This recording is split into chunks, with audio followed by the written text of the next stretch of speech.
شوف الوقت حان ان الشخص يتقبل الواقع.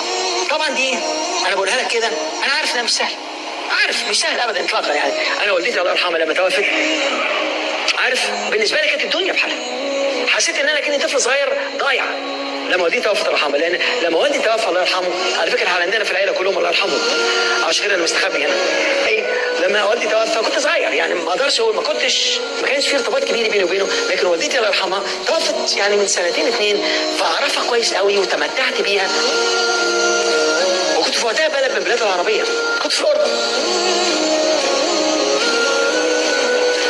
وبعدين كنت في امسيه من امسياتي، وبعدين هناك يعني كان في عدد ضخم، كان اول مره في وقتي في البلاد العربيه يجي لي اكتر من 1000 شخص في امسيه من امسياتي. كنت فرحان ونجاحي، وبعدين كلموني في التليفون والدتك توفت.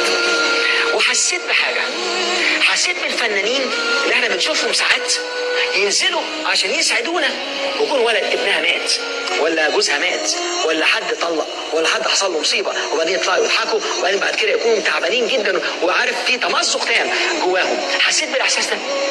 وكانت معايا وقتها كانت معايا زوجتي هناك، ورحت قافل، انا عندي جناح قفلت عشان ما تخشليش، وقعدت في ركن في الارض ببكي زي عيل صغير خايف مش عارف اروح فين من هنا. والدتي توفت، طب انا كنت بنزل مصر عشان بروح اسكندريه، عشان اروح فين؟ طب النزوله دي كانت بالنسبه لي مرتين في السنه ولا 3 في السنه، طب مش هنزل، طب هنزل اروح لمين؟ وبعدين قلت مش هشوف حد، قالوا لي تعالى عشان تحضر الجنازه، مش هحضر حاجه، طب تعالى اشوفها هي. طب انزل الناس دول اللي قالوا ما لهمش ذنب، مش هشوف حد وراجع كندا واروح مصر، ولا نازل هنا انا راجع على كندا ومش هشوف حد، ما حدش يكلمني لغايه ما اتصل انا بالناس. ووصلت لمرحله مش مصدق اللي بيحصل، مع ان الحمد لله يعني توفت فوق الثمانينات وانا شفتها وتمتعت بيها. وهنا اتعلمت مبدأ لما كنت في اوقات كنت بدرس مع واحد من الكهنه اسمها هاواي، حاجه اسمها هوبونوبونو، وانا عملتها باللغه العربيه سميتها قطع الحبل اللاواعي.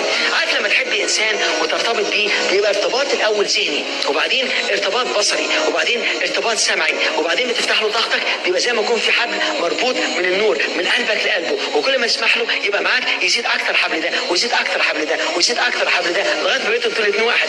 دلوقتي مخك بيتغذى وبيغذي ده في وجود الشخص الاخر، دلوقتي الشخص الاخر مش موجود، فانا اتغذى على مين؟ على ولا حاجه، فتلاقي نفسك موجوع وتعبان، الشخص خلاص راح وانا مش عارف. ففي الحالات دي عملت حاجه اسمها قطع الحبل اللاواعي عشان تساعد الناس، فبوصلك باذن الله لمرحله التقبل بسرعه في اقل من ساعه وساعه ونص، عشان اريحك واريح نفسي في نفس الوقت.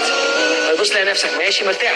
فعشان توصل لمرحله التقبل اولا لازم ترجع تقول ده امر الله سبحانه وتعالى، وانتم السابقون ونحن اللاحقون، كلنا ماشيين، فمش حد مرتبط بانسان للدرجه اللي مش عاوز يسيبه، ده وقته وده خلاص مشي.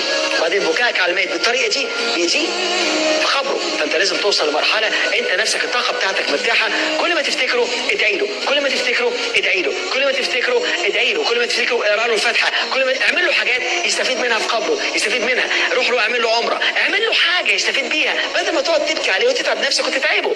فلو انت بتحبه فعلا اخدمه، لو بتحبه فعلا دلوقتي ما تعيطش. عارف ازاي؟ خلاص لو بتحبه فعلا حط ابتسامه على وشك ان ربنا سبحانه وتعالى فكرك، وادعي له دلوقتي واقرا له الفاتحه دلوقتي، وبعدين اعمل له عمره او خلي حد يعملها له او ابني له حاجه او حط فلوس بسيطه في جامع يبنوه تبقى صدقه جاريه بالنسبه له.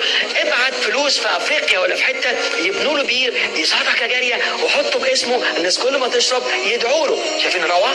يبقى في الحالات دي انا بخدمه، لو انا بحبه اخدمه، مش بس عاوزه عشان انا، لان لما حد بنفقده بتحصل لنا حاجتين، اولا بيوحشنا، وثانيا هو ده اللي بيتعبنا، مش عارفين نعمل ايه من غيره، لان مش متعود، مش موجود معايا، فعشان انا مش عارف اعمل ايه ده اللي بيخليني اخاف، لان انا مش متعود لوحدي. فتوصل لمرحله التقبل، ان اولا اتقبل هذا الواقع، لان دي اراده الله سبحانه وتعالى، وكلنا واحد فينا ماشي، يمكن انا قبله او هو بعدي. فتبص تلاقي الروعه هنا ان انا اوصل لمرحله التقبل. من مرحله التقبل ببدا انا من هنا ابدا اتقدم، كل ما افتكره ادعي له واعمل له حسنات، وده اللي عملناه مع والدتي الله يرحمها، عملنا جامع وبعدين عملنا لها صدقات جاريه وعملنا لها روعه، كل ما نفتكرها نقرا لها الفاتحه. ولما كنت في الاردن طلبت من 1000 شخص الموجودين في الصاله كلهم يقروا الفاتحه، فعملت لها 1000 فاتحه بدل ما انا قاعد اناني واخدها انا بس ومش عايز حد يشوفني، فدي انانيه. وساعتها بحلم ان ربنا سبحانه وتعالى قال لي انت اتعلمت وبتعلم الناس، فانت بتعلم نفسك، علم وهنا لما نزلت على اسكندريه عندي اخويا الله اكبر مني على طول، راجل متدين، يعني عارف من النوع اللي ماشي عرش جديد كنا مسميه حتى الشيخ احمد من صورنا.